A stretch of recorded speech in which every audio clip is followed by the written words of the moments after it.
Bienvenidos a esta pequeña sesión sobre un tema muy esencial durante una transacción inmobiliaria en Florida. Hoy estaremos conversando con Ricardo Terán de Folio Tyler Company sobre FIRTA, ley de inversión sobre bienes raíces extranjeros. Mi nombre, para quienes no me conocen, soy Daniela Leal, asesora inmobiliaria.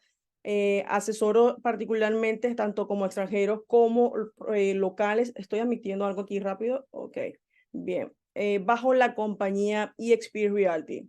Estoy encantada de poderles traer este tema tan importante que me han hecho muchos de ustedes y que por supuesto quise invitar a Ricardo para que pueda ayudarnos y aclararnos estos puntos bien importantes. Durante esta sesión vamos a estar conversando sobre, como lo dije, pues los aspectos más importantes de FIRTA, cuáles son sus implicaciones para compradores y vendedores, tanto extranjeros, y sabemos que el FIRTA es una regulación fundamental que puede tener un efecto significativo durante unas transacciones inmobiliarias, que involucra, por supuesto, a inversionistas no residentes y que nuestro objetivo es cómo vamos a abordar este tema tan importante durante una negociación. Además, vamos a estar hablando también y respondiendo a las preguntas que ustedes puedan presentarse y algunas preguntas que me han hecho durante unas conversaciones que, por supuesto, mantengo a diarios con los clientes. Queremos que ustedes tengan en esta sesión estos puntos muy importantes y que sea algo bien sólido y bien conciso donde ustedes puedan llevarse esta información. Así que, Ricardo, te doy la palabra. Quiero que te presentes y me hables un poco a qué te dedicas y quién eres. Muchísimas gracias, Daniela, por la invitación. Es un placer estar contigo y tu audiencia hoy en la tarde de hablar de este tema que es tan importante y hay tantos mitos.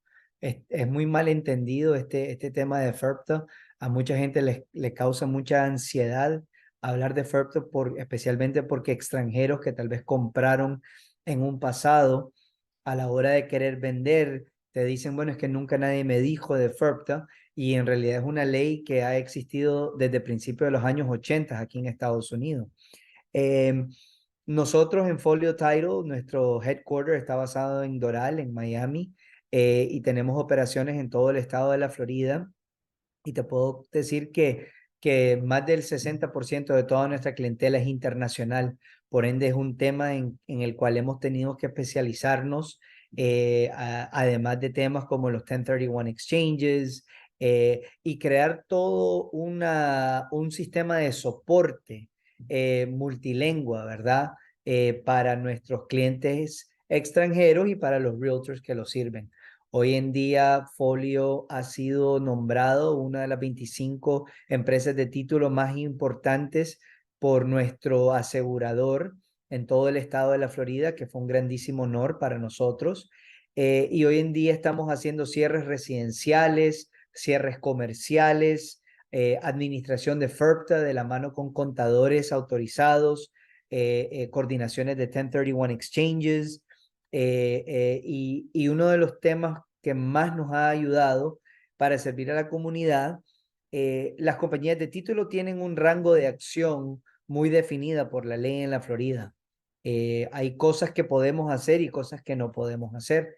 En nuestro caso, hemos creado una red de afiliados y soporte muy amplia que incluye abogados de todo tipo, migración, taxes, familia y divorcio, etcétera, contadores especializados, toda una serie de partners donde le podemos llevar una solución integral a los realtors y a los clientes para que con un solo lugar podemos solucionar cualquier problema que se nos enfrente.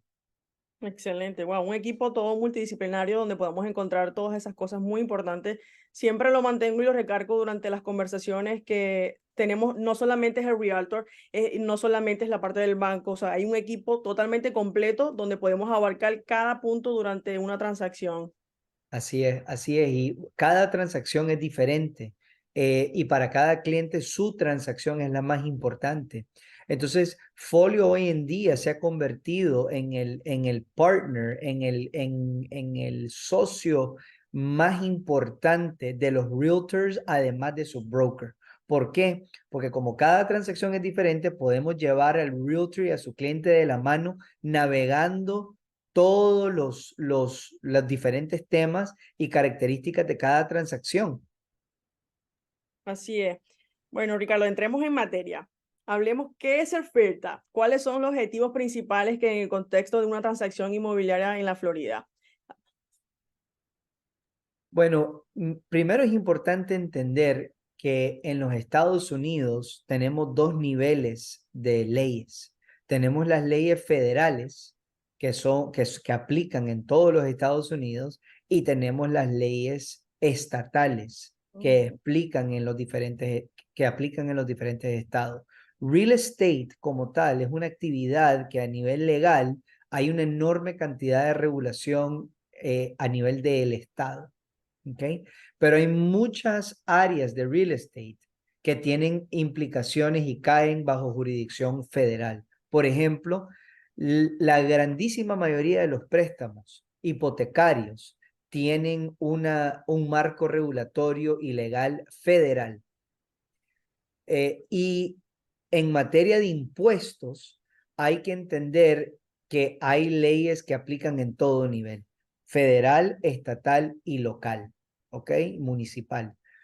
FIRPTA es parte de las leyes de impuestos federales y la razón de ser de FIRPTA es que en los años 70 y 80 habían muchos extranjeros que venían a comprar propiedades y muchas veces los dineros venían de actividades ilícitas y el gobierno necesitaba una mejor manera de controlar cómo se transaccionaban las transacciones, valga la redundancia, de real estate, que no solo venían de fuentes ilícitas, pero más importante, donde el extranjero vendía su propiedad, tenía una ganancia sobre la propiedad y con el dinero se iba del país y nunca pagaba el impuesto. Ahora, ¿cuál es el impuesto que nos estamos refiriendo? Nos estamos refiriendo a un impuesto que se llama el impuesto de ganancia capital. El impuesto de ganancia capital es un impuesto que existe en la gran mayoría de los países del mundo, donde vos pagás sobre la ganancia de un activo que se aprecia. El real estate se aprecia en valor. Entonces, el gobierno veía que además de que le estaba entrando mucha plata de fuente ilícita y necesitaba saber cómo se usaba esa plata y requería que vos le reportaras tu actividad.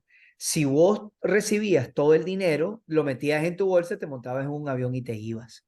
Entonces, en 1981, el gobierno pasa la ley de FIRPTA.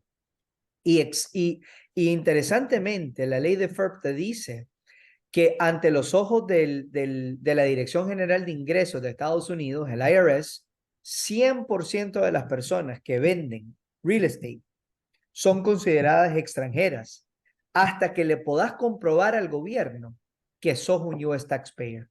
¿Cómo se lo puedes comprobar? En cada cierre, las personas que son pagadoras de impuestos en Estados Unidos tienen que registrar su número de Social Security y reportar la transacción al gobierno federal. Y eso te quita la necesidad de FIRPTA. Ahora, si vos sos extranjero y no sos un pagador de impuestos y no tenés un Social Security, básicamente en el cierre te hacen una retención. ¿Por qué la retención? Porque el gobierno te pide que vos dejes en depósito 15% del precio de venta. Y si vos reportás los impuestos y vos le mostrás al gobierno que vos no tuviste una ganancia de capital, el gobierno te regresa el dinero. Si vos tenés una ganancia de capital y tenés un impuesto que debes, la gran mayoría de los impuestos que vos vas a deber en una transacción de real estate probablemente van a ser menos que el 15% del precio de venta. Entonces el gobierno te cobra el impuesto de esa retención y te regresa la diferencia si tenés un saldo a favor. Ahora, decirle a un extranjero, particularmente a un latinoamericano, que el gobierno te va a regresar dinero, uno no lo cree, porque en los países de Latinoamérica, una vez que pagas un impuesto, es casi imposible que el gobierno te lo regrese. Ahora, el gobierno americano no es que sea benevolente necesariamente, Pero el gobierno americano lo que más le interesa es saber qué pasó con ese dinero. Quiere asegurarse que el dinero va para un lugar lícito, que vas a reportar la transacción y que vas a hacerlo de forma correcta. Por eso el proceso de FERPTA hay que hacerlo de una mano de profesionales, incluyendo contadores certificados que saben administrar la transacción de FERPTA, porque si de hecho te toca un refund, si te toca dinero a favor, para que el gobierno americano te lo regrese, tenés que hacer la documentación necesaria y la reportería necesaria para obtener un dinero de regreso de FERPTA. Correcto. Entonces, estamos hablando, para resumir en palabras de esa parte, es que entonces esto aplica para extranjeros, correcto, no residente de los Estados Unidos. Ok, Non-US taxpayers, porque hay ok. mucha gente que es extranjera, ¿ok? Ujú. Pero paga impuestos en Estados Unidos, especialmente inversionistas.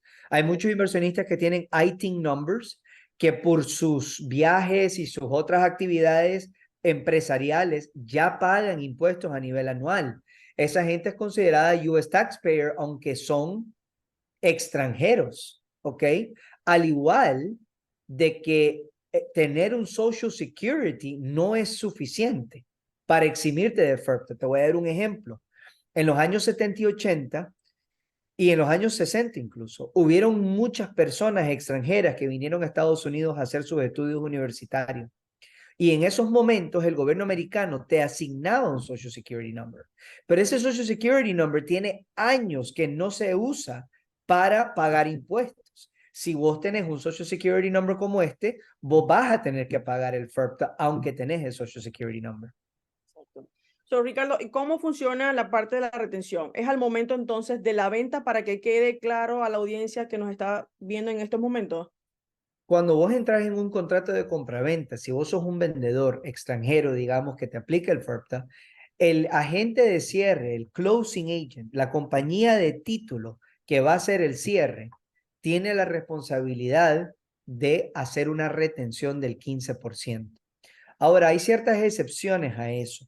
Por ejemplo, si el comprador del bien inmueble va a vivir en el bien o su familia va a residir en el bien inmueble, ellos pueden firmar lo que se llama un IRS Residency Affidavit.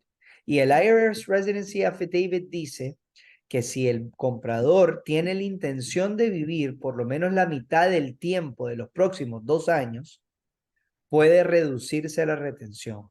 ¿Cómo se determina la reducción? Si la propiedad vale menos de $300,000 y además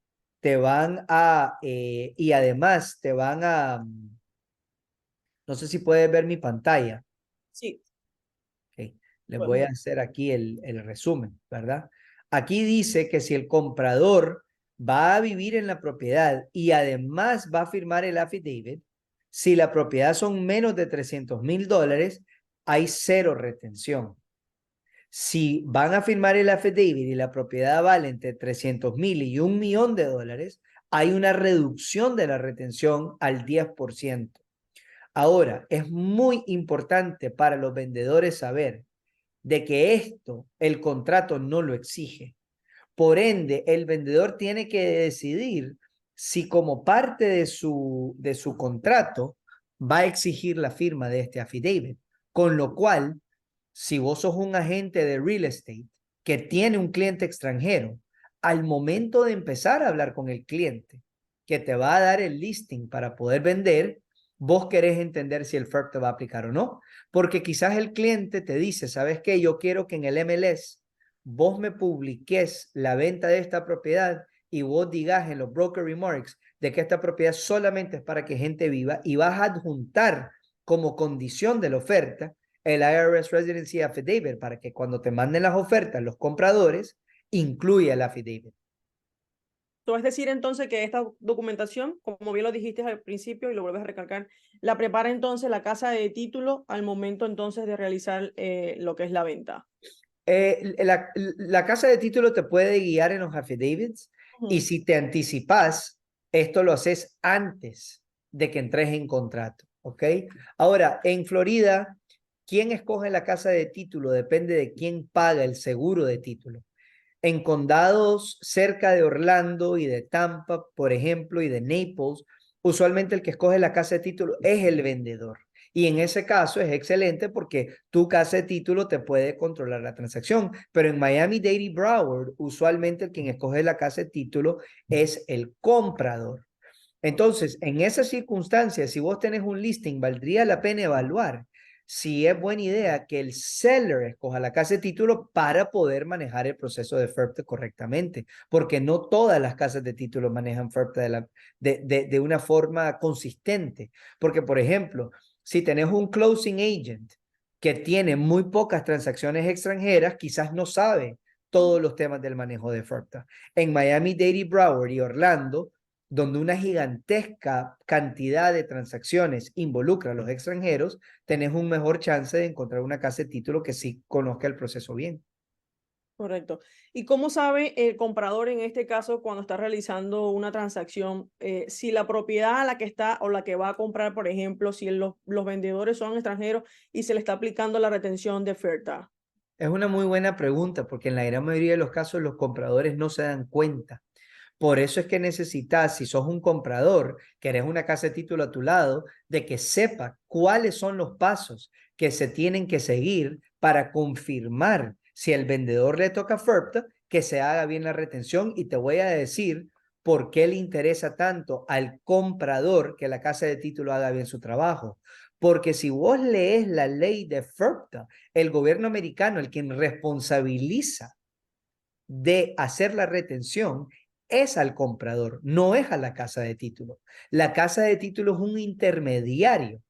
Entonces, el comprador tiene que asegurar que la casa de título haga correctamente la documentación, donde en el caso que FIRPTA no aplique, se firmen los non-foreign affidavits, donde el vendedor declara bajo juramento, bajo penalty of perjury, es decir, que si el vendedor miente, hay hay una consecuencia.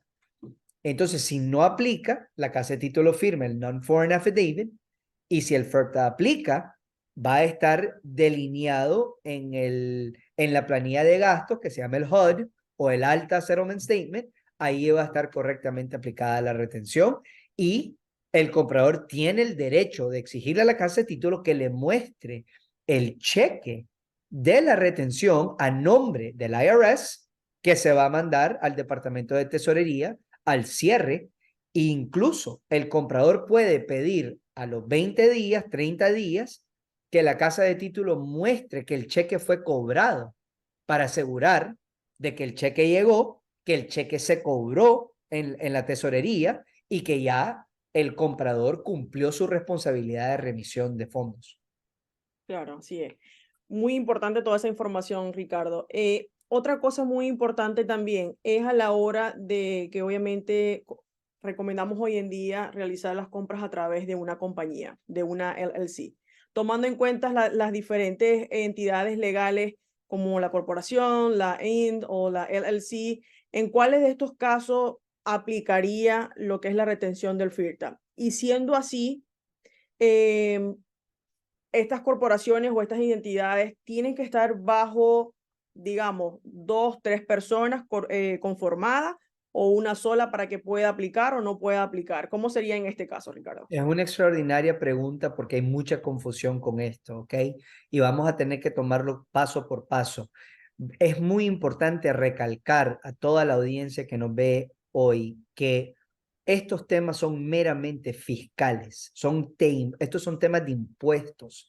Y yo les insto, por favor, de que con que usen nuestros servicios o no usen nuestros servicios, necesitamos el involucramiento de un contador autorizado que es experto en la materia, porque las diferencias de las organizaciones legales, sean LLC, Corp o Trust, todas esas diferencias donde se va a marcar la diferencia real es en el impuesto, ¿ok?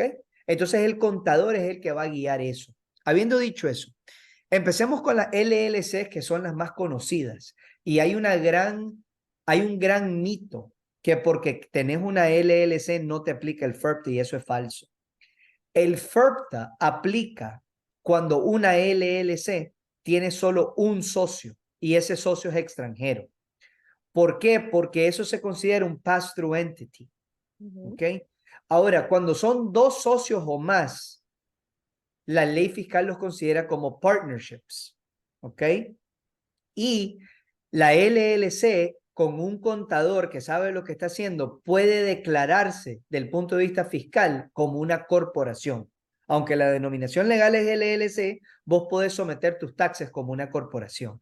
Y lo interesante es que las corps, las incs, que es lo mismo, las corporaciones no están sujetos a FIRPTA porque están sujetos a otros tipos de retenciones.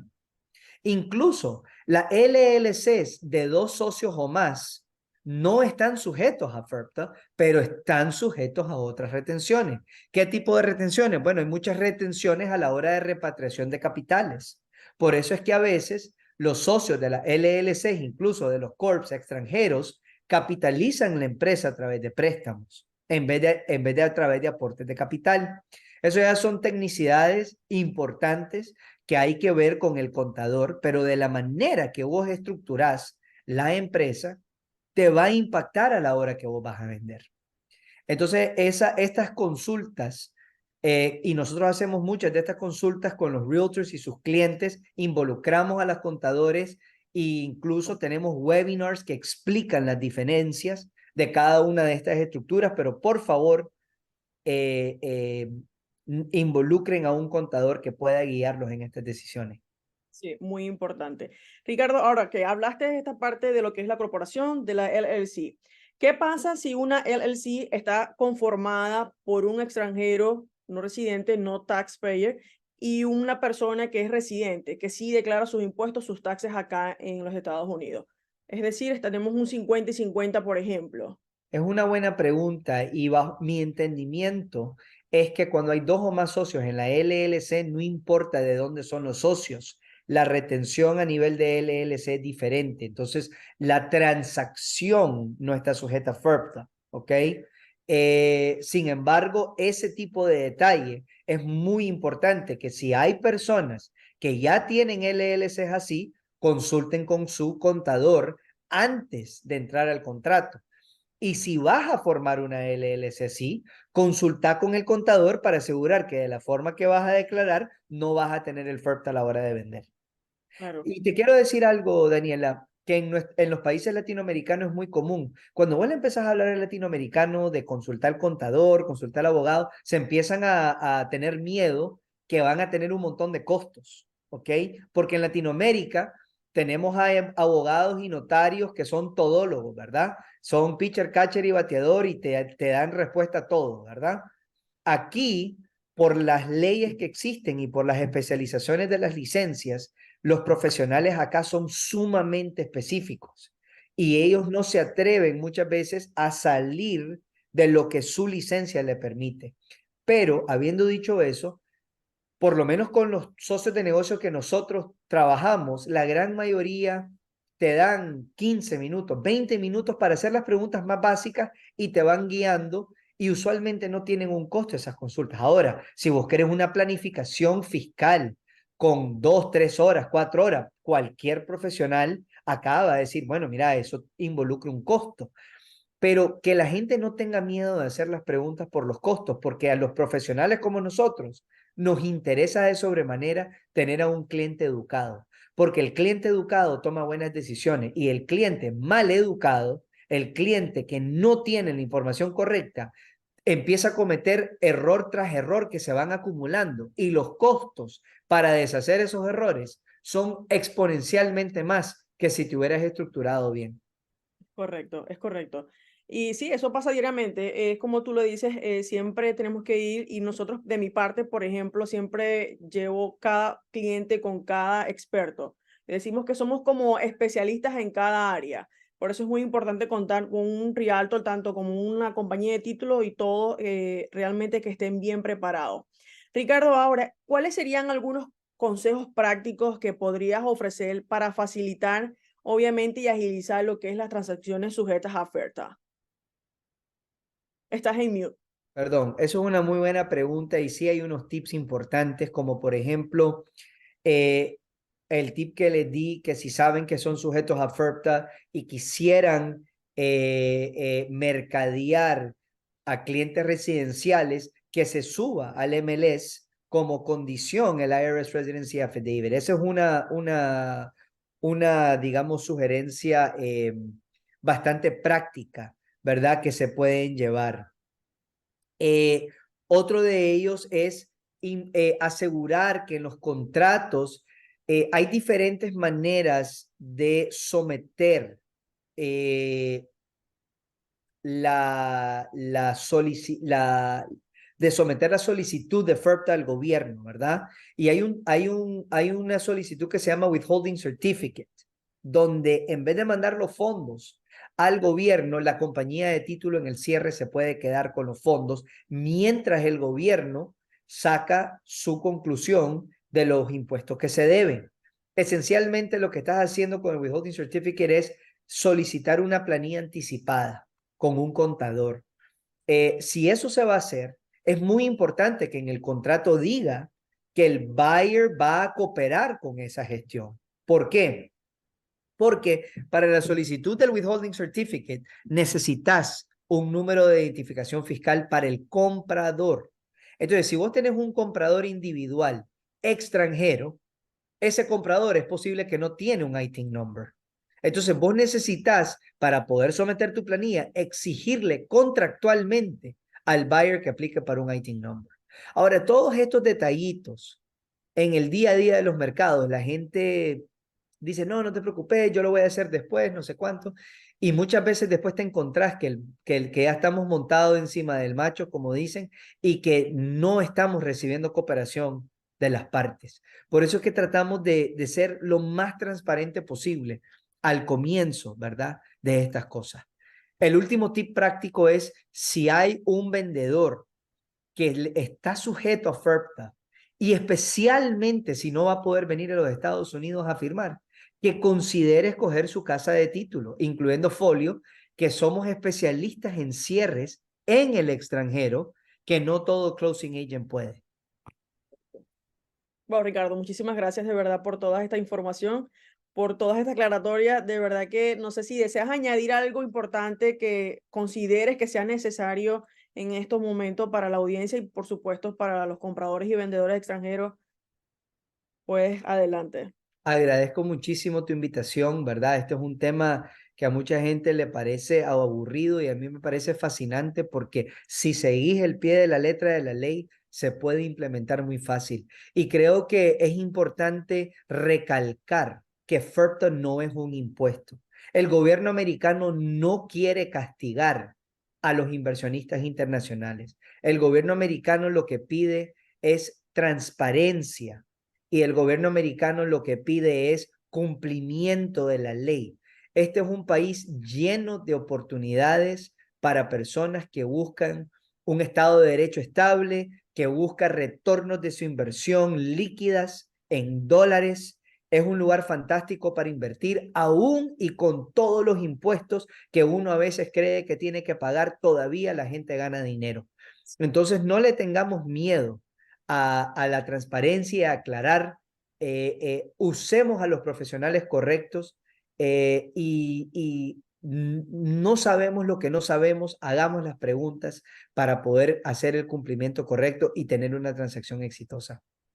Porque lo estoy recibiendo una pregunta acá en mi WhatsApp. ¿Qué tiempo estimado toma el gobierno para, digamos, lo que es la retención? Después de, obviamente, realizar todo el proceso, ¿qué tiempo se demora? Es una pregunta muy frecuente, muy importante. Y para contestarla hay que entender los dos procesos que hay. El primer proceso es cuando en el cierre vos sometés los fondos del vendedor al gobierno y sometés una planilla que se llama 8288, que es la planilla para que el gobierno te reciba los fondos. El año siguiente, el año fiscal próximo, que los años fiscales comienzan en enero y terminan el 15 de abril, aunque puedes pedir exenciones, El próximo año fiscal vos tenés que someter una declaración. Y después de someter esa declaración, si te toca un dinero de regreso, el gobierno le puede durar entre 30 y 90 días.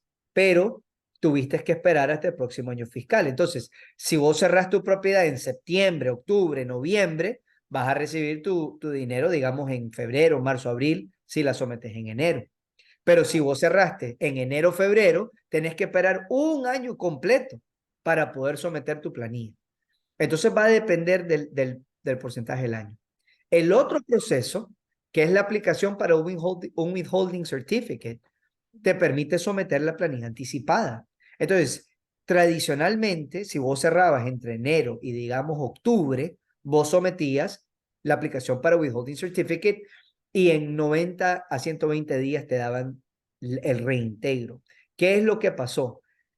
Después del COVID, la cantidad de personas en el IRS que trabajaban sobre FERPTA se redujo drásticamente. Mucha gente se retiró y los procesos duraron muchísimo tiempo porque la gente empezó a trabajar desde casa. Y hoy en día, la aplicación de Withholding Certificate está tomando entre 12 y 15 meses. Es decir, está tomando hasta más que el otro proceso. Entonces, hoy en día ya no estamos viendo muchas aplicaciones para Withholding Certificate, que antes una de las grandes ventajas es que el reintegro de tus fondos era mucho más rápido.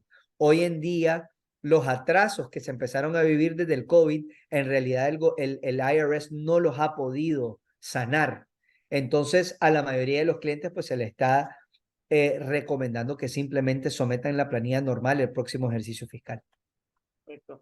Ricardo, tenemos acá a Félix que quiere hacer una pregunta. Adelante, Félix. Gracias. Ricardo, volviendo un poquito al principio, mencionaste algo del TIN number para gente que invierte aquí, ¿no? Entonces mi pregunta es, si una persona extranjera se va a convertir en inversionista, ¿cómo puede entonces conseguir un TIN number para propósitos de real estate o inversión? ¿Tiene que ser definitivo para lo que va a invertir o es en general un TIN number? Un ITIN number, la sigla ITN. ITIN Ok. significa Individual Taxpayer Identification Number, ¿ok? El ITIN number es el equivalente, el ITIN number para el extranjero es el equivalente al Social Security Number para el nacional. Es decir, es un número de identificación fiscal, que si sos nacional se llama Social Security Number y si sos extranjero se llama ITIN number. Ahora, si sos un extranjero y vas a abrir una LLC, la LLC tiene un número de identificación fiscal corporativo que se llama EIN number, Employer Identification Number. Entonces, dependiendo de cómo vas a lograr la inversión, va a depender del tipo de número de identificación que vas a necesitar.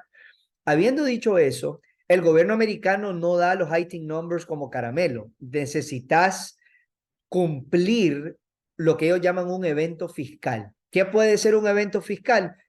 Someter una planilla de impuestos es un evento fiscal. Entonces, si vos sos extranjero, el ITIN number lo tenés que hacer aplicando a través de un contador y hay ciertos contadores que tienen una denominación especial que les da el IRS que permiten conseguir los ITIN numbers para personas extranjeras en el extranjero. Es decir, si estás invirtiendo de Colombia, Venezuela, Ecuador, Chile, España y no estás presente en Estados Unidos, tenés que someter tu aplicación para un ITIN number con ciertos requisitos que estos contadores que tienen esa certificación especial te pueden hacer. Perfecto, gracias. Entonces, por esto que a la gente que va a invertir aquí se les recomienda que abran un LLC, entonces. Eso, como te digo, es muy individual la Ok, estrategia, pero creo que como principio legal general, aunque no soy abogado, pero como principio legal general, se le recomienda a cualquier persona que va a hacer una inversión, punto, de abrir una entidad legal que va a poner una barrera de protección entre los activos personales y los activos empresariales. Te voy a dar un ejemplo muy clásico. Compras un apartamento para Airbnb. Dios no quiere tus inquilinos de short term tienen una fiesta en el apartamento, alguien toma demasiado licor, se accidenta, peor, fallece por el accidente, se cae de un balcón, Dios no quiera. De repente quieren demandar al dueño por alguna negligencia. Si vos tenés ese bien inmueble a nivel individual, aunque el quien te demandó pierda, tuviste que defenderte a nivel personal y tus activos pueden estar expuestos. Pero si vos tenés el bien inmueble en una entidad legal y hay un juicio civil, a quien van a demandar es a la entidad legal. Entonces, al igual que las sociedades anónimas en los países extranjeros, creo que la grandísima mayoría de los abogados lo que te recomendaría es que hagas una barrera de protección entre los activos personales y los activos empresariales, y para eso vas a usar un LLC, vas a usar un corp o una de esas entidades legales. Perfecto, muchas gracias, Ricardo. Gracias a ti, Félix. Sí, es una manera como de protección de capital, básicamente. Ricardo, de verdad que quiero expresar mi sincero agradecimiento por tu participación. Ha sido para mí un placer de verdad contar con tu apoyo y poder aclarar todas estas dudas y preguntas que siempre nos hacen a diario.